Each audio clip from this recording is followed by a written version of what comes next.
लोकतंत्र है, जबरदस्ती का कोई काम नहीं है। यदि आप अपना कल्याण चाहते हो ताही सुनो उन करुणाकर गुरुवर की वाणी को, जो दुख का हरण करने वाली है। ऐसे उन करुणाधारी गुरुवर की दुख हारिनी वाणी को हे भव्यात्माओं मन स्थिर करके सुनो। लेकिन कब? जो चाहो अपनो कल्याण। यदि आप अपना कल्याण चाहते हो तो सुनो, जबरदस्ती नहीं है। आप बच्चों को, छोटे छोटे बच्चे होते हैं घर में जो अभी रेंगते हैं, अभी चलना भी नहीं जानते, उन बच्चों को अपनी गोद में लिटाकर दूध पिलाते हैं क्या नहीं? पिलाया होगा, पिला रहे होंगे या आगे पिलाएंगे जैसा अवसर आएगा। यदि छोटे बच्चों को भूख लगी हो तो अब उनको बोलना चलना तो अभी आता नहीं है, तो कैसे बताते हैं वो भूख लगी है? सनई बजाते हैं ना। उनको कुछ तकलीफ हो रही हो, भूख लगी हो, उनको दूसरों को बताने का एक ही साधन है उनके पास, रोना। अब वो रोने लगते हैं भूख लगने पर। और आप यदि दूध की कटोरी चम्मच डालकर उनके सामने आते हैं, अभी आपने चम्मच में दूध नहीं लिया उसके पहले वो मुख खोल लेते हैं ऐसा, बराबर। और यदि भूख नहीं है लगी उनको और आपको उनको दूध पिलाकर अपने काम से जल्दी फ्री होना है, आपको और कुछ काम करने हैं, जिम्मेदारियां है, तो आप उनको भूख नहीं लगी हो तो भी जबरदस्ती से यदि दूध पिलाने लगते हैं तो क्या करते हैं? मुंडी इधर उधर इधर उधर इधर उधर करने लगते हैं। फिर भी आप जबरदस्ती से अपनी गोद में उनको अच्छे से पकड़ लेते, कस करके पकड़ करके करते हैं, चम्मच उनके मुख को लगाते हैं, घुसाने लगते हैं, ठूसने लगते हैं। तब वो क्या करते हैं? होंठ को सिले हुए हो ऐसा पक्का पकड़ लेते हैं। फिर आप भी बहुत होशियार, अंततोगत्वा आप क्या करते हैं? भले भले लोगों को मुख खोलने के लिए आप मजबूर कर देते हैं, तो बच्चे क्या चीज है? तो बाद में आप नाक पकड़ देते हैं, नाक पकड़ते ही बच्चे मुख खोल देते हैं। अब आपने क्या किया? वो मुख खोलने के पहले चम्मच भर करके एक हाथ में दूध ले रखा है, चम्मच पकड़ के, मुख खोलते ही तुरंत चम्मच घुसेड़ दिया अंदर। अब वो बच्चा भी आपका बच्चा है। माँ इतनी होशियार तो बच्चा कच्चा कैसे हो सकता है? वो भी बहुत होशियार, वो भी ऐसा ही दूध रखे रखता है। और आप चम्मच निकालती वो उगल देता है क्योंकि भूख लगी नहीं है। फिर आप भी और होशियार है तो आप भी चम्मच निकालते नहीं, वैसे ही रखते हैं अंदर। बराबर है क्या? एम आई राइट और रॉन्ग? तो आप भी चम्मच निकालते नहीं, आप चम्मच वैसे ही रखते क्योंकि निकालेंगे तो उगाल देगा। तो आपने चम्मच वैसे ही रखी, वो भी वैसे ही रखता है, आराम से पड़ा रहता है। ऐसा क्यों हो रहा है?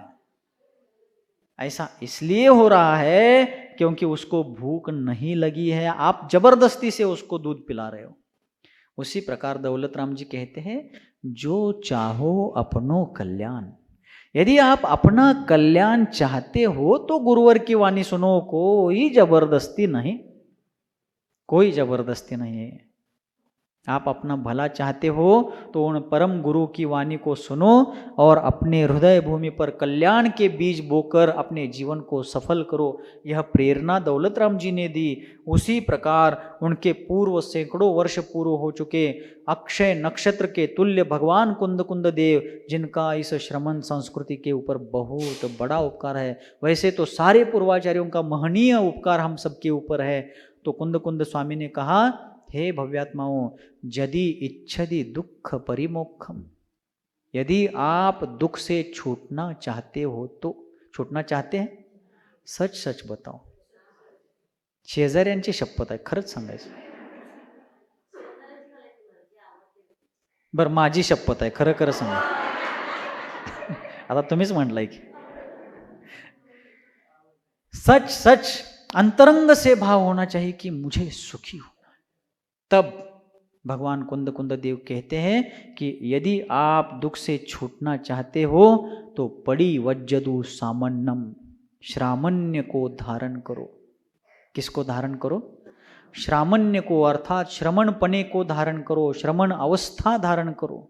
तो श्रमण अवस्था मतलब लाभ अलाभ, सुख दुख, जीवन मरण, शत्रु मित्र, अपने पराये इत्यादि चीजों में आत्मा का वीतराग स्वरूप जैसा है वैसा श्रद्धान करते हुए समता भाव धारण करने का पुरुषार्थ करना, प्रयास करना, प्रयत्न करना, साधना करना, यही श्रामण्य है। उस श्रामण्य को आत्मसात करने का आप प्रयास पुरुषार्थ करो, यदि दुख से छूटना चाहते हो तो।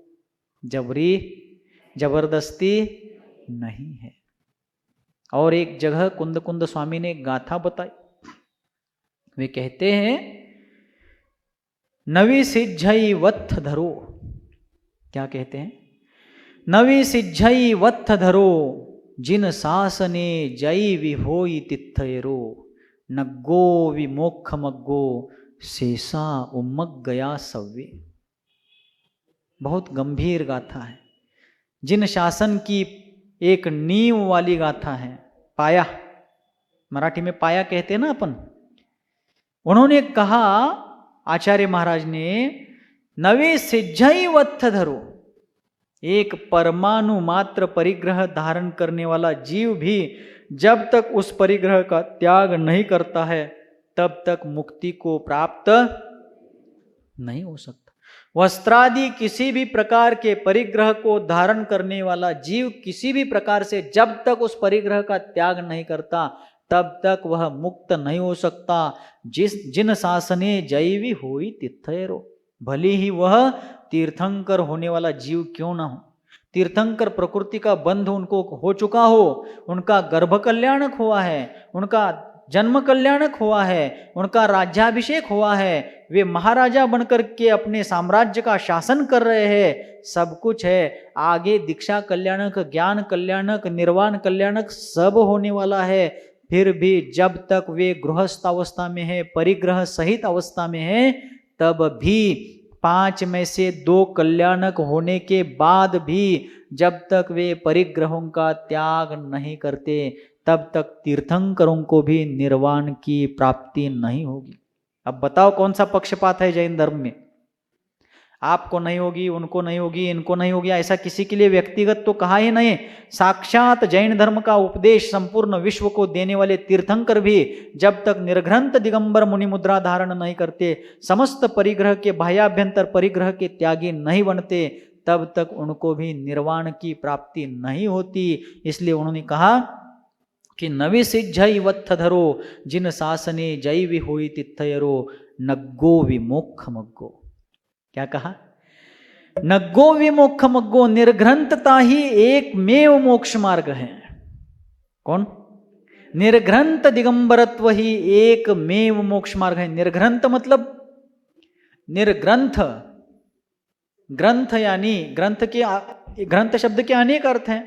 ग्रंथ यानी गांठ, गांठ मारना, रस्सी से वगैरह गांठ मारते हैं, या कोई बड़ा कपड़ा लेकर के उसमें वस्त्र में कुछ सामान भर करके गांठें मारकर बांध के रखते हैं, वो भी ग्रंथ है। शास्त्र को भी ग्रंथ कहा जाता है। तो ग्रंथ का अर्थ है गांठ मारना भी, और ग्रंथ का अर्थ परिग्रह भी है।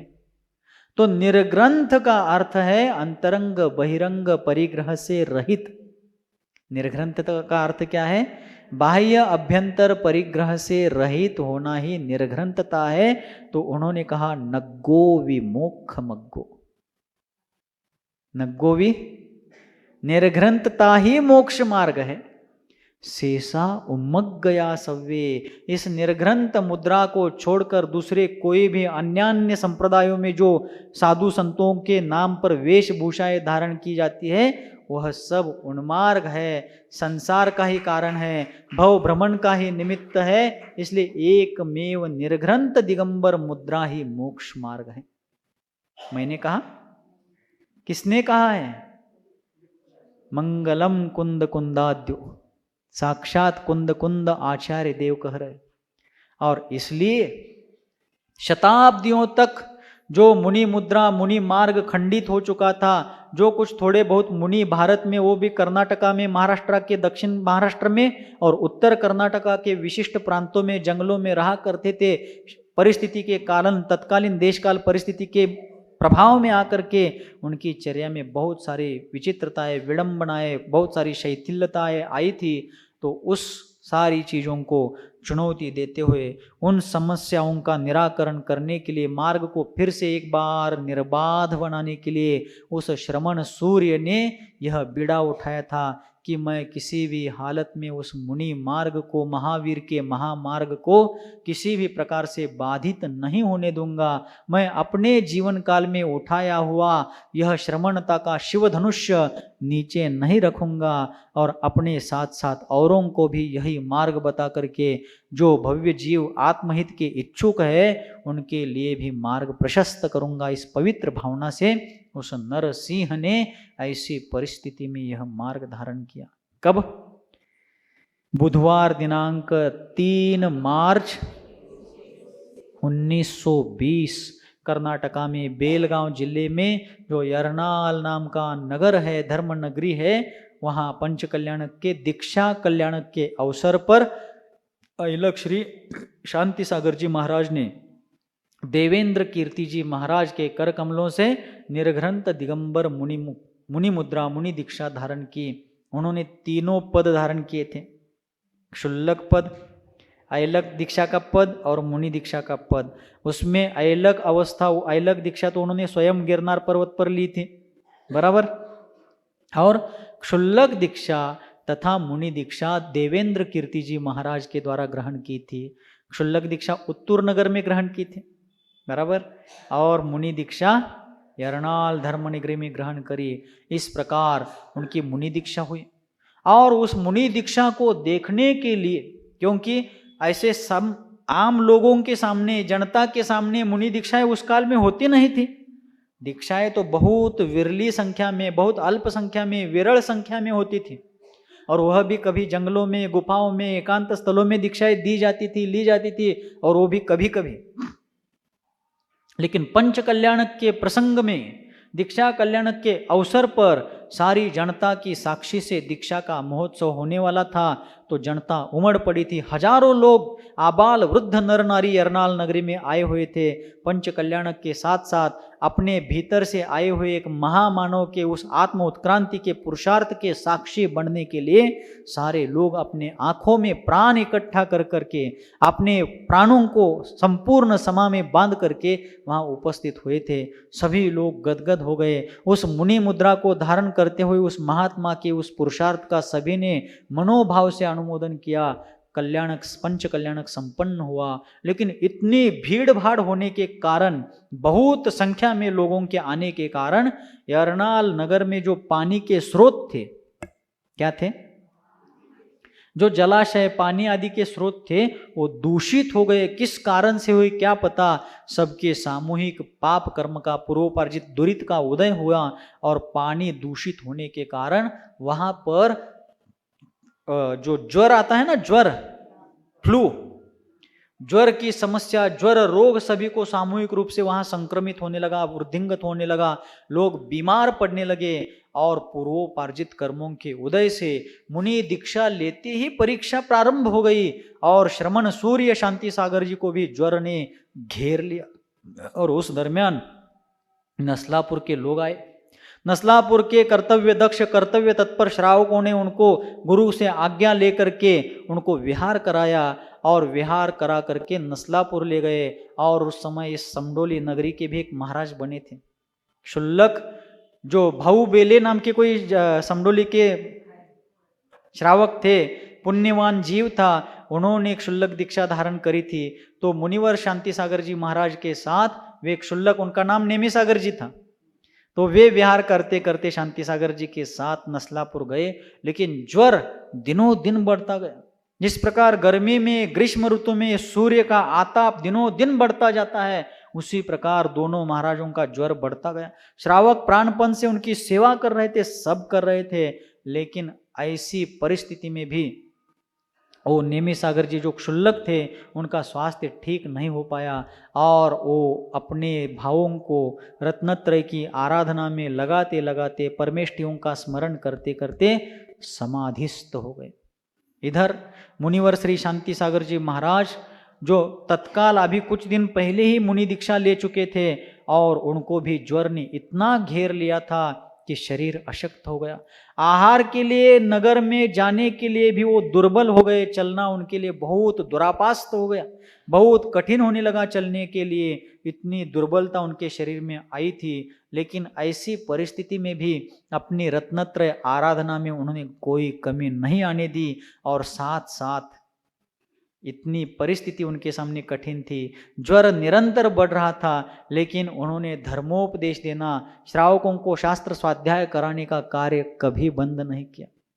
जिस प्रकार गर्मी के दिनों में प्रचंड सूर्य का संताप बढ़ने के कारण सर्वत्र नदियां सूखती हैं, बरसातों के दिनों में नदियों को क्या आती है? बाढ़ आती है, पानी पात्र से बाहर फैल जाता है। लेकिन वही नदियां गर्मियों के दिनों में पानी कम कर देती हैं, उनका पानी सूख जाता है, भाप बन जाती है। लेकिन पानी कम होने के बाद भी नदियां अपना जल आवश्यक जिनको है उनके लिए प्रदान करती है, जिनको जल की जरूरत है, आवश्यकता है, उनको जरूर प्रदान करती है। इसी प्रकार शरीर दुर्बल हो चुका था, आहार के लिए जाना बहुत कठिन हो चुका था, ऐसा होने के बाद भी वह शांति का सागर अपने भीतर के ज्ञान रूप अमृत वर्षा निरंतर करता रहा, श्रावकों को ज्ञान दान निरंतर करता रहा और अपनी साधना की उत्कृष्टता की ओर बढ़ता रहा। एक एक दिन बीतते गए, बड़ी कठिनाई से बीतते गए, और फिर कुछ दिनों बाद उस परिशह जेता साधक ने परिशहों को भी अपने पैर तले उन्होंने दबा दिया, और उस रोग परिशह को जीत करके महीने 1.5 महीने के बाद फिर वो धीरे धीरे स्वस्थ हो गए।